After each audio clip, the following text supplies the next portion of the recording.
I lived a normal and happy life. But everything changed after one kiss.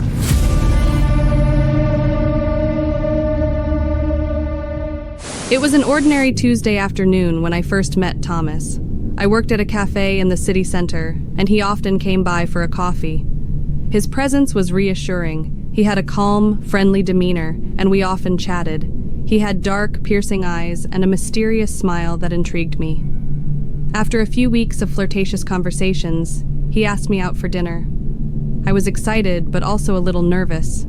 There was something about Thomas that was both attractive and slightly unsettling.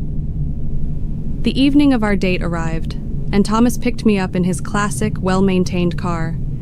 He was dressed in a neat blazer and brought flowers for me. We dined at an elegant restaurant on the outskirts of the city. The atmosphere was intimate, with soft candlelight and quiet music in the background. Our conversations were deep and engaging. He told me about his work as a forensic pathologist and his fascination with the mysteries of the human body. Although some details were creepy, I was also drawn to his passion and knowledge. After dinner, Thomas suggested a walk in a nearby park. The evening air was cool and refreshing, and I felt relaxed in his company. We walked by the lake, enjoying the silence of nature. At one point, Thomas stopped and turned to me. His eyes shone with something I couldn't quite place, but it felt intense and genuine. He leaned in and kissed me softly on the lips. The kiss was tender and full of promise, and I felt a warm glow spread through my body. The next morning, I woke up with a strange feeling on my lips. When I looked in the mirror, I saw a red rash spreading rapidly. I was shocked and didn't know what to do. I called my best friend Sarah, who reassured me that it was probably nothing serious. Maybe an allergic reaction to something I ate. But when the rash didn't go away after a few days, I decided to make an appointment with the doctor. The doctor examined my lips and asked me some questions about my recent activities and contacts. When I told him about the kiss with Thomas, he frowned and took a sample of the rash for further testing. He said he suspected something rare, but didn't want to jump to conclusions. In the meantime, I continued seeing Thomas. He was concerned about my rash and offered to come over and take care of me. His concern felt genuine, but there was something about him that increasingly unsettled me. He avoided questions about his private life and sometimes seemed distant, as if he were hiding something. A week later, I received a call from the doctor.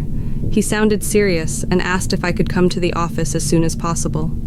When I arrived, he took me straight to his office. "We have the test results back," he began. "The bacteria on your lips are only found on decomposing bodies. Do you have any idea how you might have come into contact with this?" I was stunned. My thoughts immediately went to Thomas and his work as a forensic pathologist, but even that couldn't explain how these bacteria ended up on my lips. The doctor suggested involving the police, given the severity of the situation.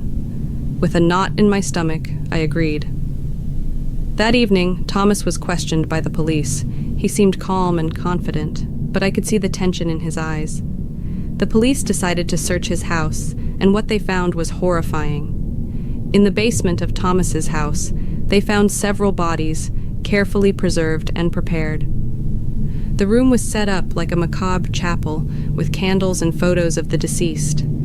The police discovered that Thomas had developed an obsession with death and had a sick habit of kissing and caring for the bodies as if they were still alive. Thomas was immediately arrested and charged with multiple crimes, including illegally keeping human remains and exposing others to dangerous bacteria. His calm and charming facade fell away, revealing a sick and dangerous man.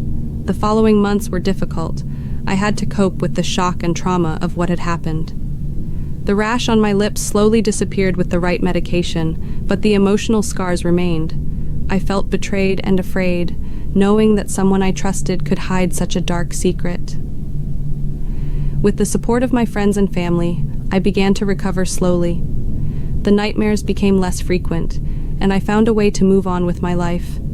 Thomas was sentenced to a long prison term, and while justice had been served, the memory of that terrifying period in my life lingered. Every time I met someone new, I felt a nagging doubt and fear. But eventually, I decided that I couldn't let the actions of one monster define my entire life. Slowly but surely, I found the courage to trust and love again, knowing that I had become stronger by surviving the darkness.